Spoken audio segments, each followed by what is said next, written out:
Díomh Galéir, Dar O'Brien and Shaw Aratihiachta Realta Saw Chualagus Idrutkogus Falcha Quick Chapman Custom. Hello everybody, Dar O'Brien here, Minister for Housing, Local Government and Heritage, and welcome to the Custom House, but also welcome in particular to our documentary about the really seminal important events of the 25th of May 1921 when the IRA attacked the Custom House here. 9 people unfortunately losing their lives, but in a very brave attack here that took place nearly or just over a century ago now at this stage. So really do hope you enjoy our documentary, learn a lot from it as well, and recommend it to your friends and family. Thank you.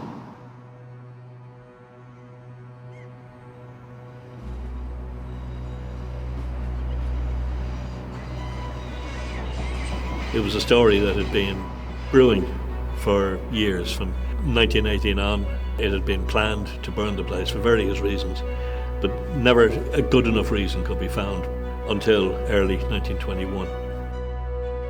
So Eamon de Valera had been in America during the War of Independence, and he was very much aware of how international media was reporting how events in Ireland were taking place. And it was not being portrayed as a war between two armies. The IRA were seen as assassins, it was ambushes and murder gangs and so on. So when he returned from America in December 1920, he asked for a meeting with the IRA General Headquarters staff. They met in 40 Herbert Park and he discussed this. There were a couple of things that they had in mind that they thought might fit the bill. One was to attack Beggar's Bush. The other was to attack the Custom House.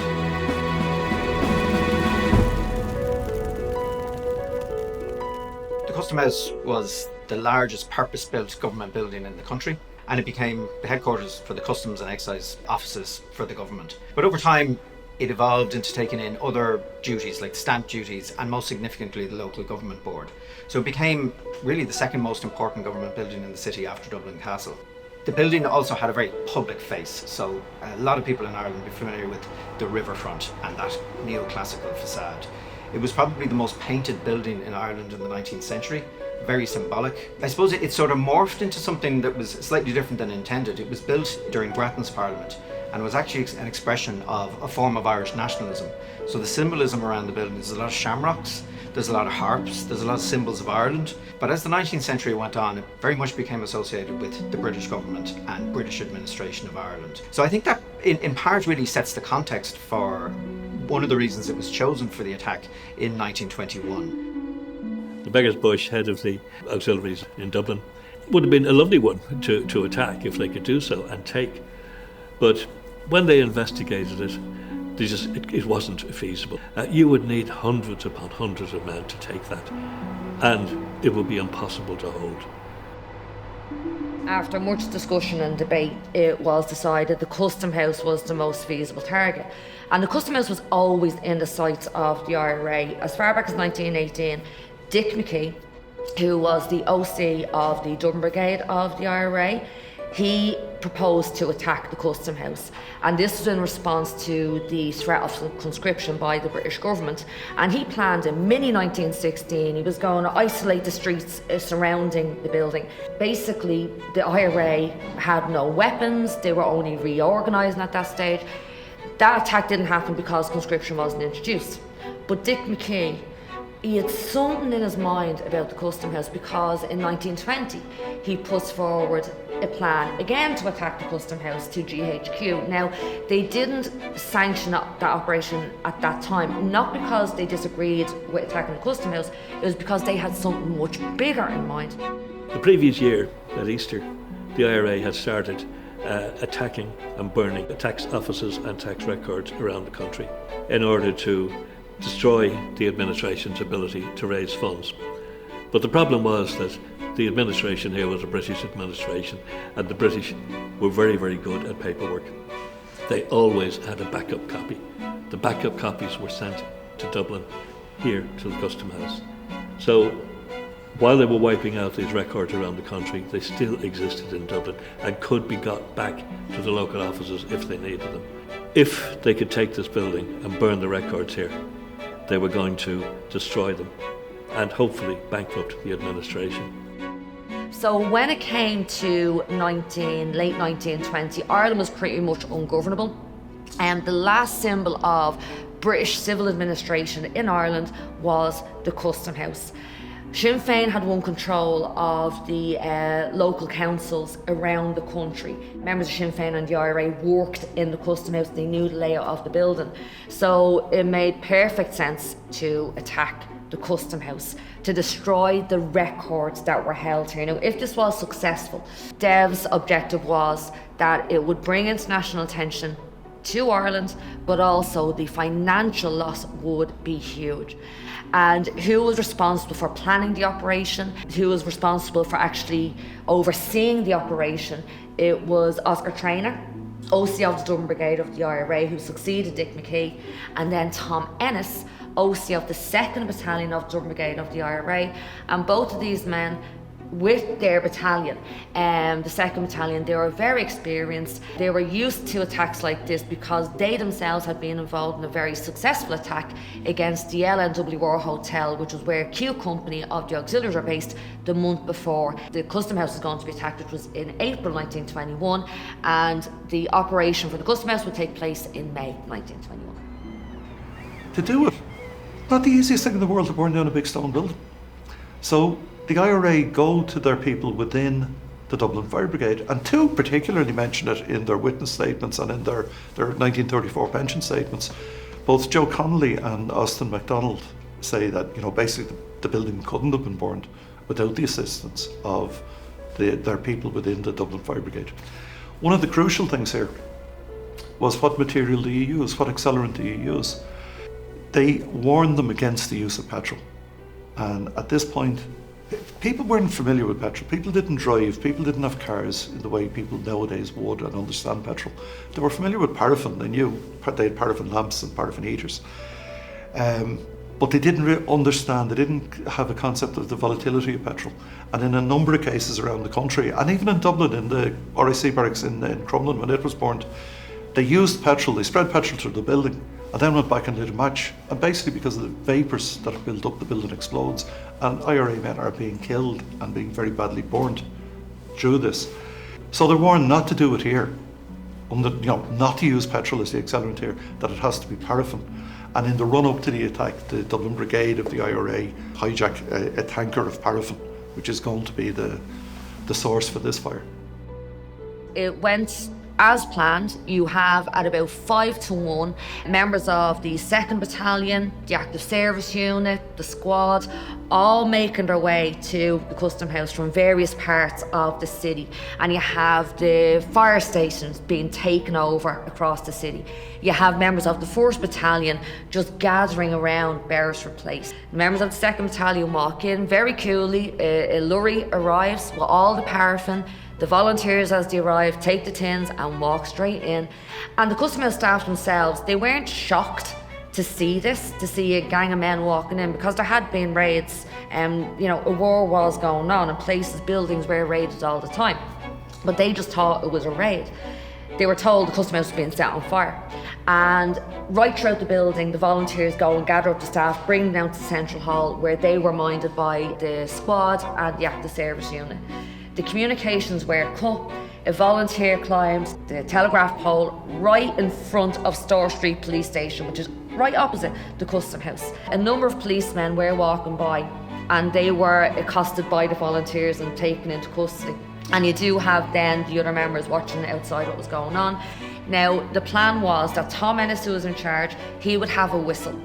And once the volunteers had prepared their room for firing, so had gathered all the documents and soaked them in paraffin, they would tell Tom Ennis that they were ready to go. And once all the rooms were ready, Tom Ennis would give one single whistle blast. That was the signal for them to set fire to the rooms. And then once the fire took hold, 2 whistle blasts would be the signal to evacuate. Now, somehow word did get through to the military that Custom House was being raided. Gangs of men were walking into the Custom House. And a party of auxiliaries were deployed from Dublin Castle. F Company auxiliaries were sent down. And they made their way down Eden Quay, and as they come around by Beresford Place, right in front of the Custom House, Volunteers outside saw them and they slowed down because one of the rooms had been set on fire and they saw smoke billowing out of the windows. And they see this, they slow down, but one of the volunteers outside saw them slowing down and he decides to open fire. A gunfight breaks out outside, but in the confusion of the gunshots being heard, a whistle blast went off. It was heard. And some of the lads ran to Tom and said they weren't ready yet. He sent them back and that caused a slight delay of 5 minutes. In the meantime, you have the volunteers inside here, the squad, the active service unit. They engage in that gun battle from this side. You have members of the 1st Battalion outside engaging with the auxiliaries there. There was an armoured car sent down. So all this is happening outside. And eventually all the rooms were ready. They ran back to Tom Ennis. They then say, okay, look, we're engaged in this. With 6 rounds of ammunition, they couldn't engage in a long battle. There was obviously panic setting in amongst the staff. And Daniel McAleese, who was a member of staff here, he talks about the panic and the smoke was billowing down the stairs and, hysteria is raging. So with the ammunition spent, there wasn't many options. The volunteers either had to get out, make a dash for it, or as Tom Ennis suggested, mix in with the staff and try and get out that way. So a lot of them took that option, but some of them had to get out. Jimmy Slattery and Sean Doyle were 2 such men. Now they were shot as they made their way out. Jim Slattery lost his hand, Sean Doyle was wounded in the lung. Tom Ennis had given the signal to evacuate the 2 whistle blasts, but he was the last one to leave the building and he was shot as he made his way out, managed to get home. Now, members of the supervisors of the staff in the Custom House, they were then told to identify who was member staff, all of those people that had poured out of the building. What you had left then was this group of sort of civilians, IRA men, who they knew were not members of staff. You can clearly see who's IRA and who's staff, because the IRA have their hats and it's like they're hiding their faces, but you can see the civilians, they are showing their faces, their hands are up, and it's like saying, I'm not involved in this. Those from the outside, given that protective cover, they managed to get away. And in the meantime, phone calls were flying into the fire stations across the city. The Customs House on fire, the Customs House on fire, and they were all answered and told, the people were told, help is on the way. Help was not coming because the IRA were in control. They held Tara Street for half an hour. At this point, the auxiliaries and the military are starting to wonder why no fire engines are showing up. So a tender of Auxies is sent across to Tara Street. As they arrive at the back gate, the members of K Company are loaded into a Dublin Fire Brigade ambulance by Joe Connolly and others and driven away to a safe spot outside the cordon that's starting to be thrown around the Custom House in this area. What's happened is when the Fire Brigade arrived, they split into 2 groups. One take the fire engines. At the time we're talking about, the Liffey is right outside the door, but at the time the IFSC wasn't here and that was open docks. So they put a fire engine at the front. The Thomas Street fire engine goes to the front and makes down to the Liffey to supply water. The front of the building, Beresford Place, what's now the Bossaurs side of the building, had a ring of fire hydrants. So other firemen go to those. Now a number of people remark on the length of time that it took them to do some very simple jobs in terms of connecting up to the hydrants and making down. They're certainly washing the pavements and washing the walls, but there's very, very little of that water going through the windows. As important as that is, more importantly, a large number of men have entered the building. Michael Rogers, one of them, later wrote an account of it in 1960 when he retired for the Irish Press. And his line was that when we entered the building, we had the building at our mercy, and parts which weren't burning were blazing nicely within a short time. The firemen, when the attack had started, the IRA men who were inside abandoned what paraffin they had left. A lot of them abandoned their guns in the hope of getting out, passing themselves off as civilians with the staff who were evacuating. So there are a number of guns lying around, there are cans of paraffin lying around. The firemen entered the building, and they entered it with axes and they entered it with sledgehammers, because those are the tools of a fireman's trade. So no policeman is going to be suspicious to see them walk in with these. And they get in, they use those axes and sledgehammers to force their way into the parts of the building that haven't been touched. And they use the unused paraffin to spread the fire into those parts as well. I think probably in the excitement of it, they assumed, people in uniforms assume other people in uniforms are the same as themselves. So they would see a body like the Dublin Fire Brigade as part of the state's resources. They would regard them in the opposite side of the coin, say, to the police. Dublin Fire Brigade were a part of Dublin Corporation. They were not Crown servants, they were not government employees. They were part of what had been a nationalist body from the 1840s, but certainly by 1920 was a body, or 1921 was a body which had sworn allegiance to Dáil Éireann and was part of the infrastructure of the Republic, and they were employees of Dublin Corporation. They were also largely, and quite a few of them, were either active IRA men, citizen army members, or people who were in absolute and total sympathy with that cause and prepared to act in that cause.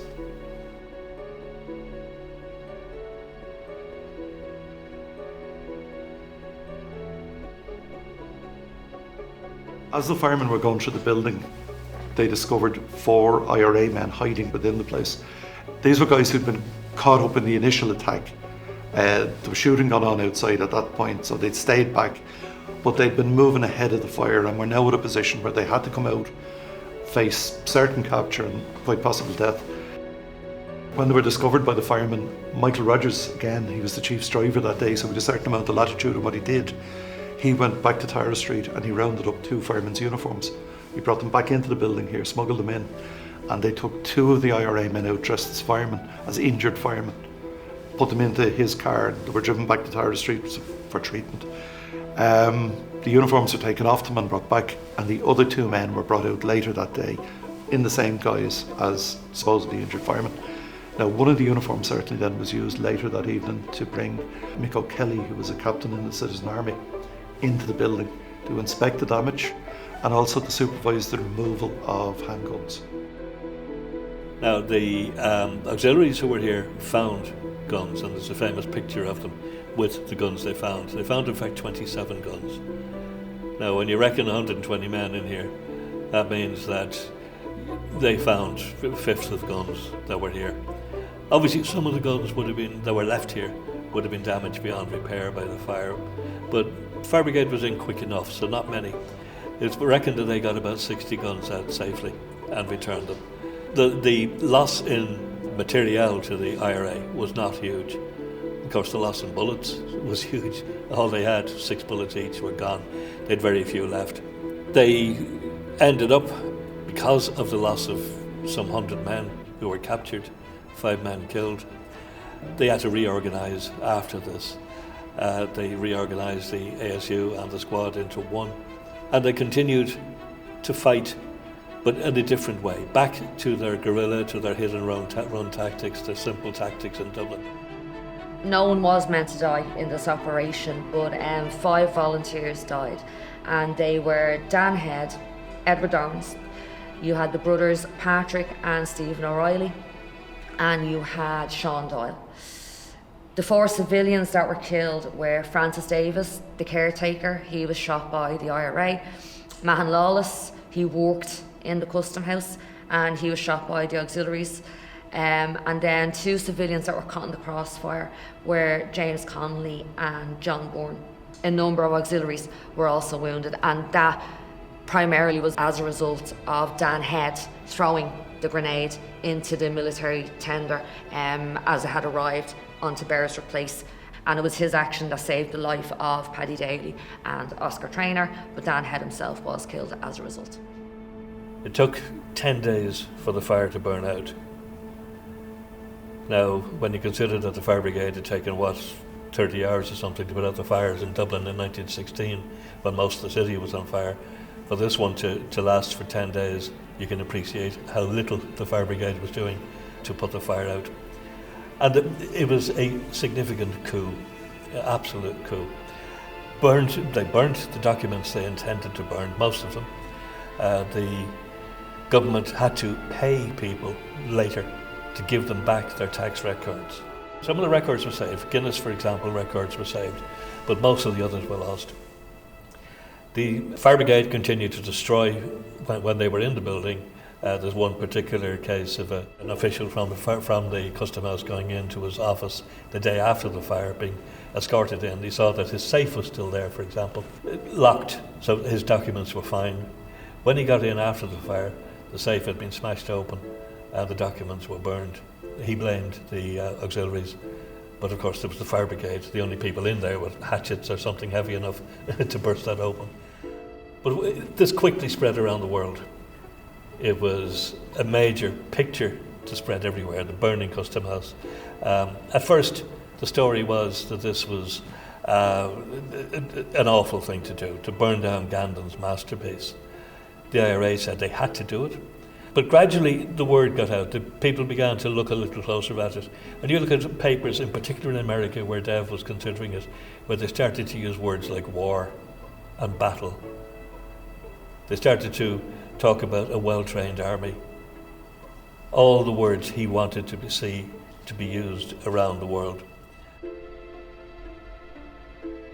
Bonfires are traditional victory pyres in Ireland. After football matches and hurling matches, you see it regularly down the country. They light bonfires to welcome people home.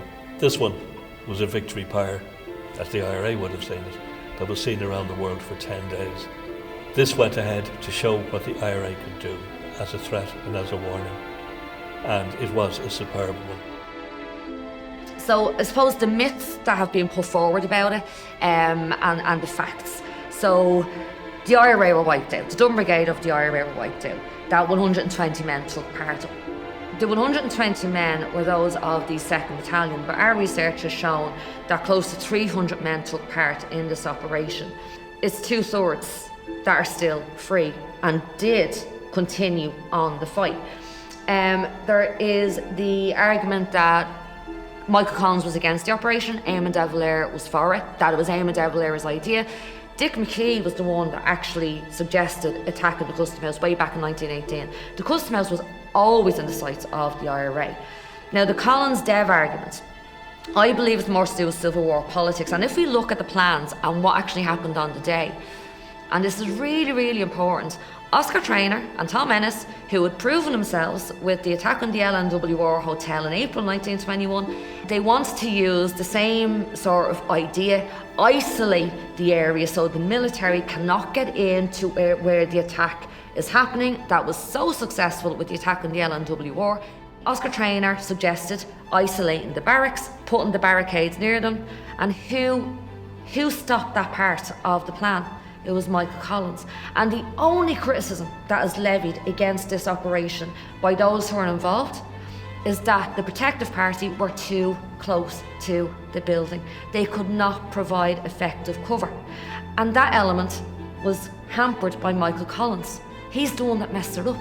If Oscar Traynor had been allowed to do what he originally wants to do, the military could not have gotten in as quickly as they did. And the main objective was realised. International attention was focused on Ireland. There are reports in newspapers from all across the world about what happened at the Custom House. You've got reports in French newspapers, you've got reports in American newspapers all across England, and there was a huge financial loss incurred against the British administration with this operation. I suppose the question has to be asked, who was saying that the Custom House operation was a disaster? Because those men that were involved, they themselves didn't say it was a disaster. They thought it was a success and did contribute in some way to the truce that was eventually declared 6 weeks later on the 11th of July 1921. The fire in 1921, the attack in 1991, virtually completely destroyed the Custom House. All the interiors were gutted, and what you were really left with was a shell of the building. The New Free State, when they took over, were obviously strapped for cash, and it had been estimated that it would cost £1.1 million to restore the Custom House. So they were presented with a significant problem. Between this and what would happen to the forecourts and the GPO, you had three of the most important buildings of the city, three of the buildings most associated with British rule, and each of them either significantly damaged or virtually destroyed. There was a bit of time taken in terms of the Custom House as to whether it would be reconstructed or not. There was a lot of debate whether it would be demolished completely and turned into a public park. There was talk that the grounds of it would become a national railway station. So, we accept the Custom House as being, a central part of the city. But there was a very real risk in the 1920s, the early 1920s, that it would have been demolished and not rebuilt. It was only in sort of 1924-25 that the decision was finally taken that it would be rebuilt.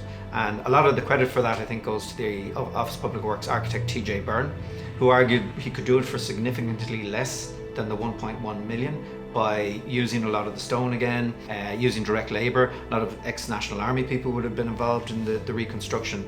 And he was given the go-ahead in sort of 1924 and 1925. And over the next 5 years, the building was slowly reconstructed, with the dome finally being rebuilt in 1929. So by 1930, the Custom House had been restored. Now, it was different than it was originally was inside, but the exterior was pretty much the exact same. It's hard to imagine, the city without the Custom House, but it's definitely something that could have very easily happened if the wrong decisions, I think, had been taken in the 1920s. So I think as a state, I think we're very grateful to them for making what was really a very brave decision to take at a time when money was so tight.